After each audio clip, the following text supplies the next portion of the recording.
Hi. Go. Go, ito yan.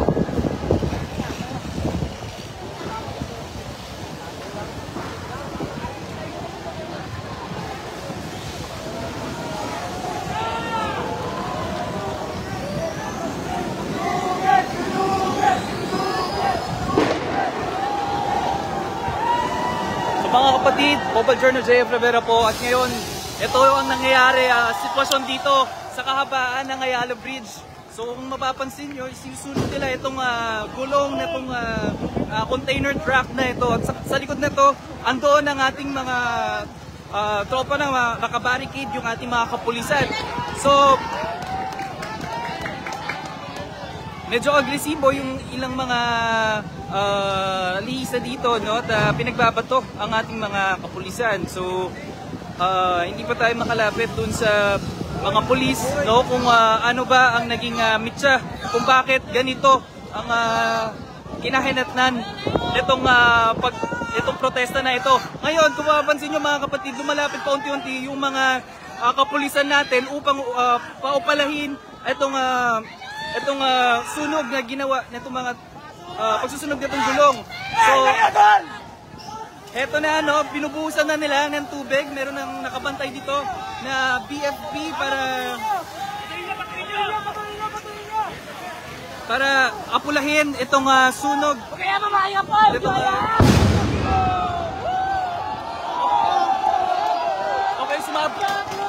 sumabog yung gulong, no? Yung narinig yung pagsabog, pagsabog ho ng gulong yun, no? At teka, tatabi muna tayo dahil nagkakabatuhan din sila eh. So mga kapatid, ito yung grupo, no, ng mga rallyista dito. At ngayon, sa kabilang banda naman nito ay yung mga kapulisan natin. Ito yung sa kahabaan ng Ayala Boulevard at Romualdez Street, no, bago ka umangat ng Ayala Bridge. So ngayon, inaapula ng mga kapulisan at ng BFP, no, itong sunog na kinereate itong mga rallyista dito. At kung mapapansin nyo, habang pumaporma sila dito,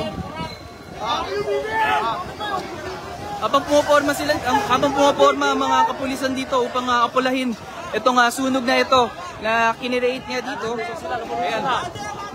Umaabante rin itong mga rallyista dito, no? Pasok! Teka.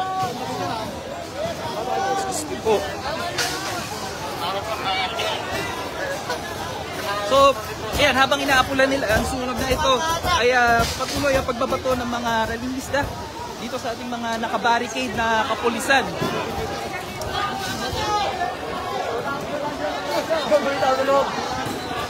Okay.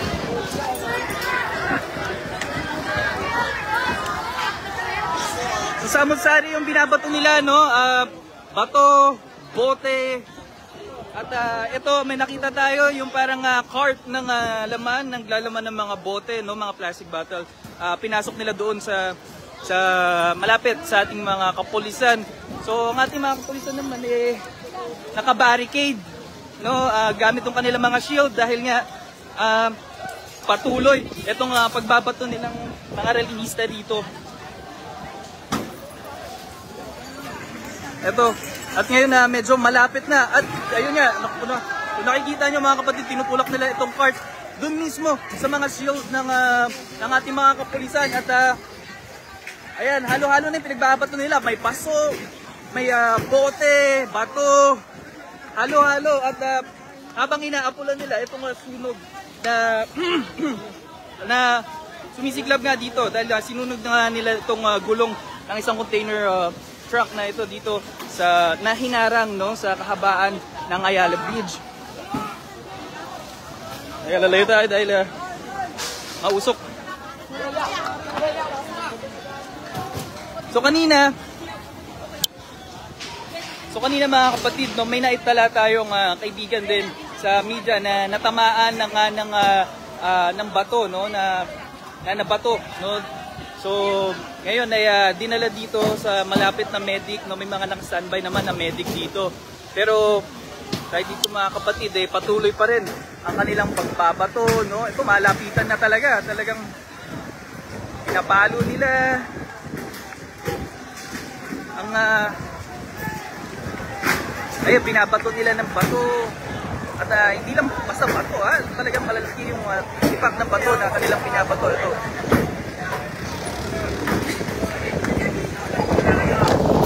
Okay. Okay.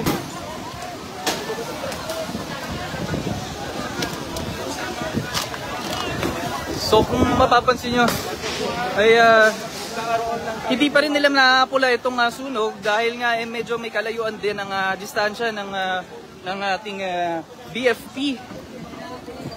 So okay.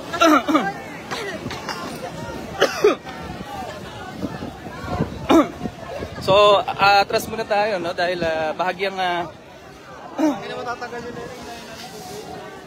humupa muna ang tension dito. So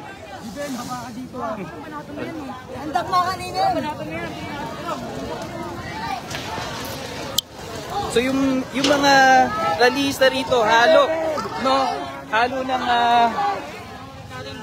mga kabataan at mga pero mostly nakikita natin mga dito mga rallyista panay kabataan at parang in uniform sila dahil iisa ang suot nila, no, naka mask at lahat sila ay halos ay nakaitim, no, nakasuot na itim.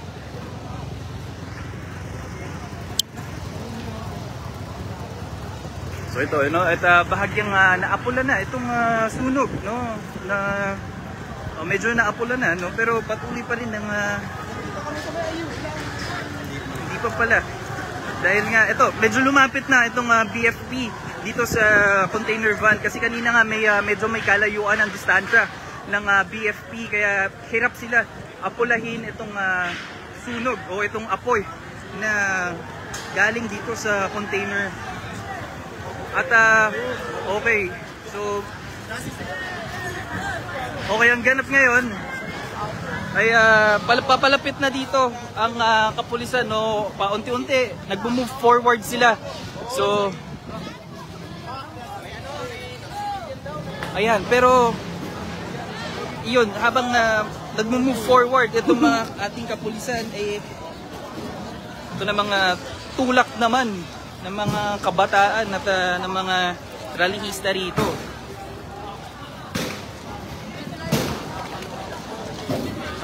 Ay, sorry po, sorry.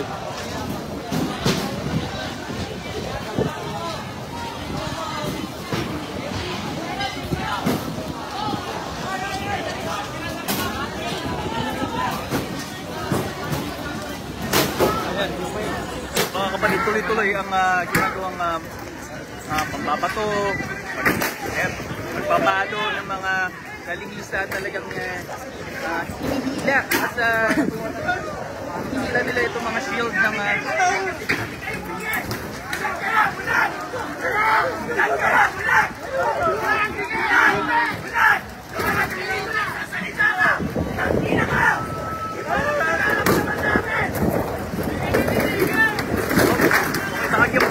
bahagyang pumalag at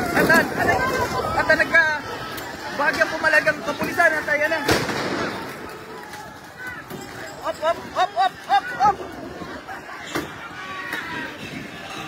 So bahagyang pumalag ang kapulisan at okay.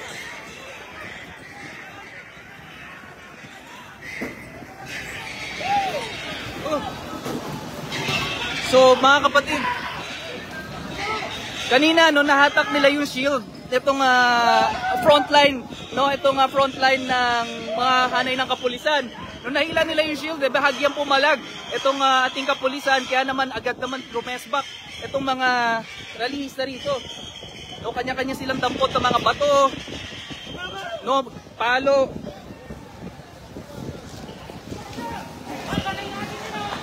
So okay, nagbabato na ng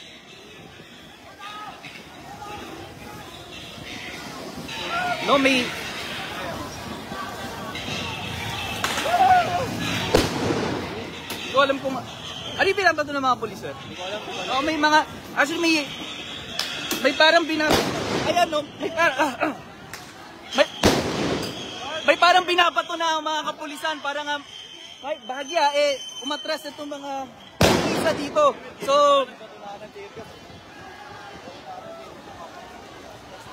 So, ayan. At nakaporma na ang ilang kapulisan sa kabilang side naman.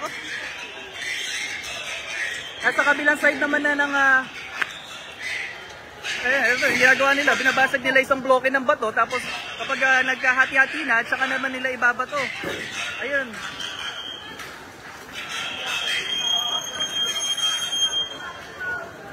So,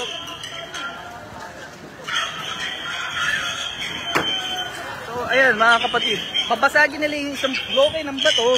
At kapag hati-hati na ito, tsaka nila ito ibabato, no, sa kabilang panig.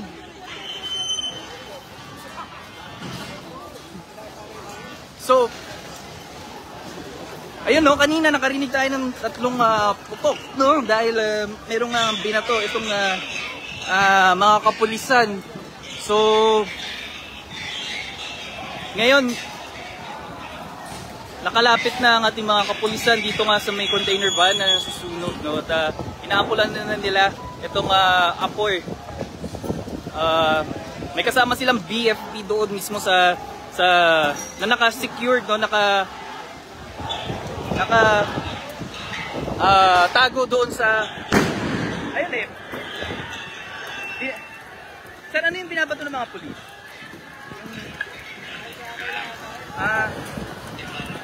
So may mga... Okay.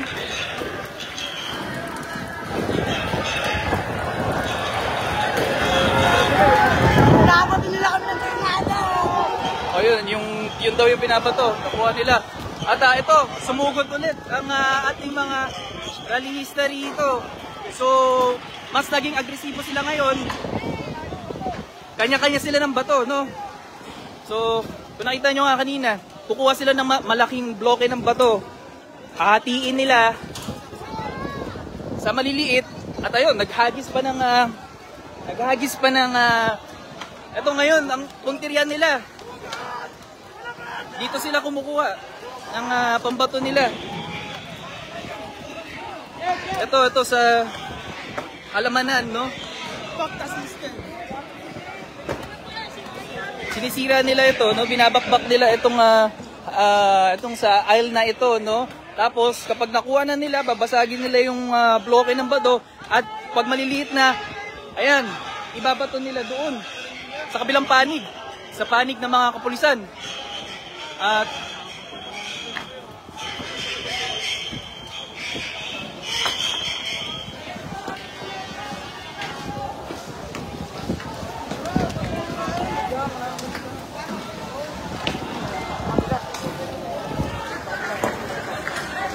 okay, so patuloy pa rin yung kanilang pambabato dito sa hanay ng mga pulis.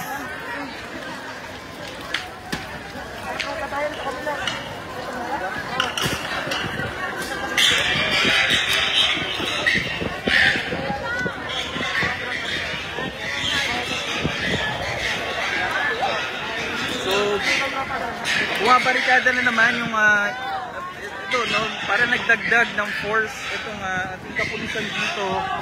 So, kung yung unang dating kasi natin dito, wala pang pulis, wala pang kapulisan doon sa kabilang side, sa may left side, no? If you're facing dito sa Ayala Bridge, sa left side, wala pang masyadong kapulisan doon. Ngayon, no, meron ng hanay ng mga pulis doon at ngayon ay nag-deploy pa at naglagay pa ng another na barikada dito. So left and right, meron na nakahanay na pulis.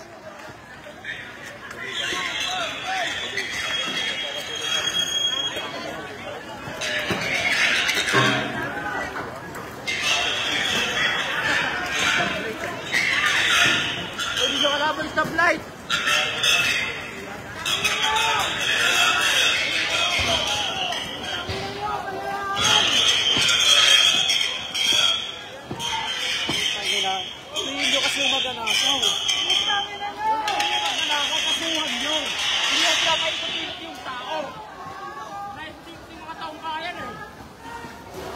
Wala kayong silbi. Nagputang na kayo. Wala. Nandito na kakabili dito. Bukas na. Ayan, di sana tayo abot na ganito. Kaya nalagot na kagad.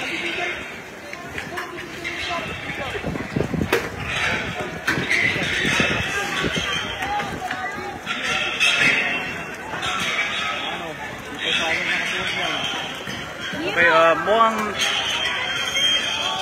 umaabante muli itong mga rallyista, ano. So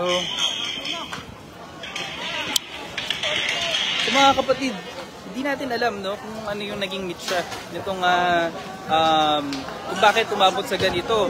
Dahil pagdating nga natin dito sa site, talaga nagkakabatuhan na, ano, at pero nakabarikada naman na yung mga pulis kanina.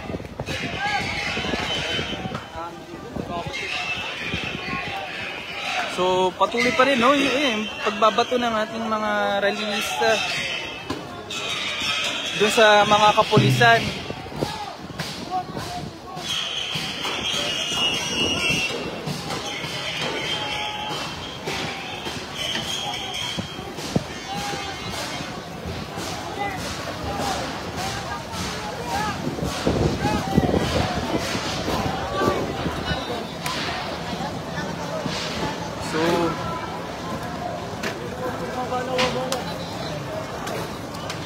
Okay, so ayan nga, bumabalik sila dito nga sa pwesto na ito, no, at umaabante muli itong mga rallyista rito. At Kasamang rod. Meron kasamang rod pati ng mga okay.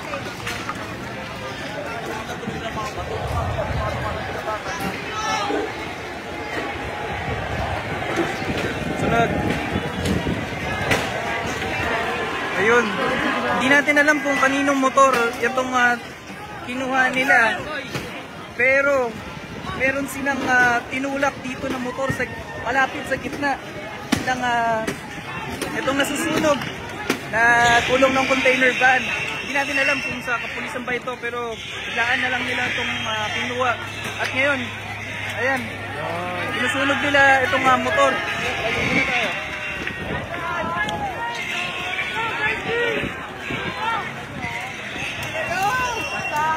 Ayan, kinuha silang motor doon. Hindi natin alam kung sa hanay ba nakapulisan yon. Pero dinala nila doon sa nasusunog na gulong nitong container van or itong truck na ito. So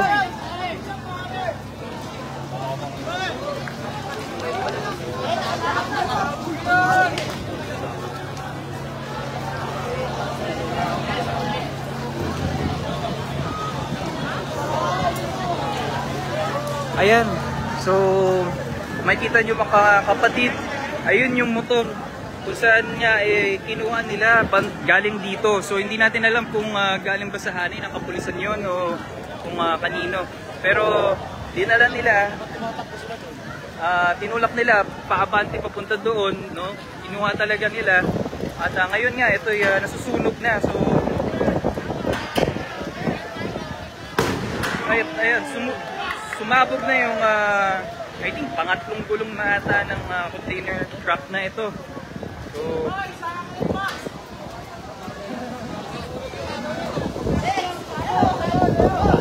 ayan.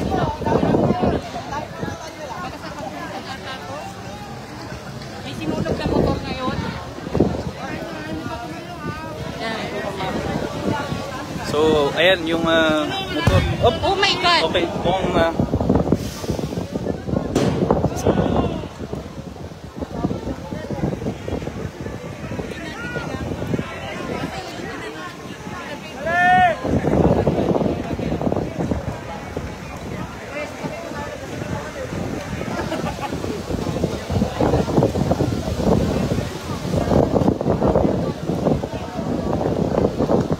ayan, so mga kapatid, bahagyang pumupa yung batuhan, yung paluan, no? Ngayon, pero nakabarikada pa rin yung mga kapulisan doon sa kabilang hanay, no? Yung mga hanay ng kapulisan doon sa may bandang sa kabilang side. Habang ito nga, no? Ang atensyon ngayon ng mga tao rito ay nakatuon dito sa motor na nasusunog ngayon, no? Kung saan nga hindi natin malaman kung galing ba ito sa hanay ng kapulisan o kung kanino man, dahil nga bigla na lang nilang dinala at dinala dito.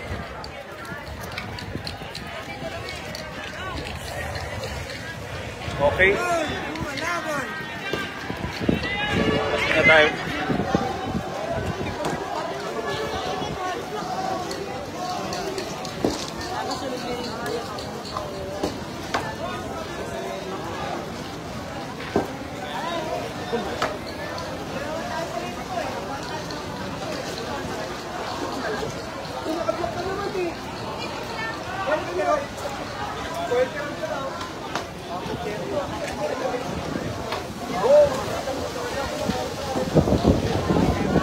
So, yun, no, habang ang atensyon ng karamihan andito sa motor na nasusunog.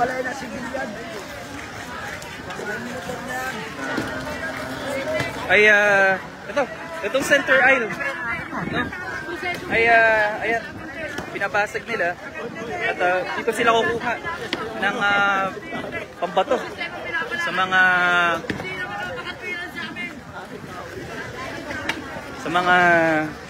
kapulisan, no?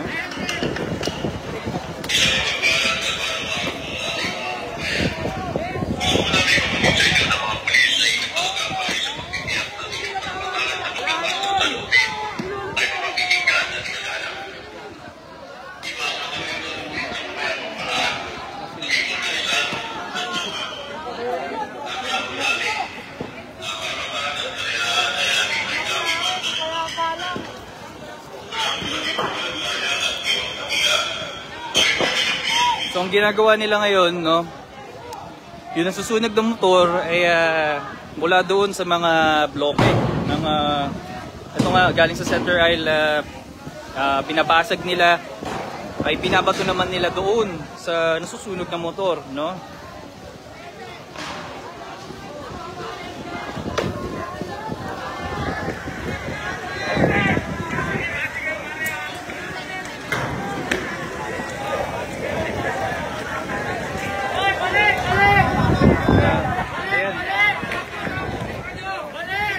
Ayan, at nagtatawag ulit itong mga rallyista na bumalik sa pwesto nila, no? At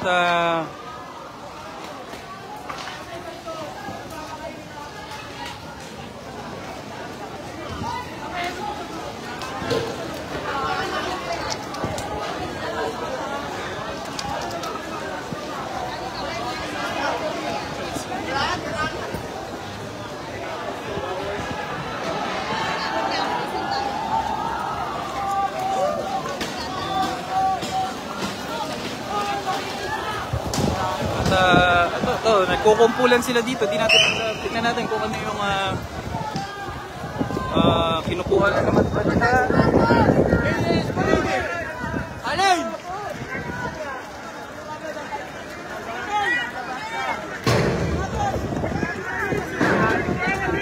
Ano yan? Molotov! Molotov! Molotov! Molotov para sa kurot! Ako, kumang kurot! Makakontrol ko! Mabuhay ang bansang Pilipinas!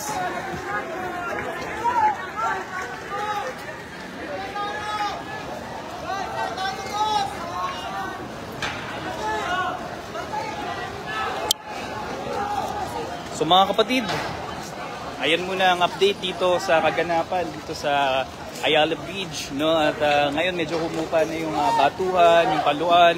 At ngayon, disperse na itong mga rallyista na ito. So, para sa iba pang mga updates, panatili lang kayo nakatutok sa Facebook page ng 1PH and 1 News. Magandang araw po sa inyo lahat.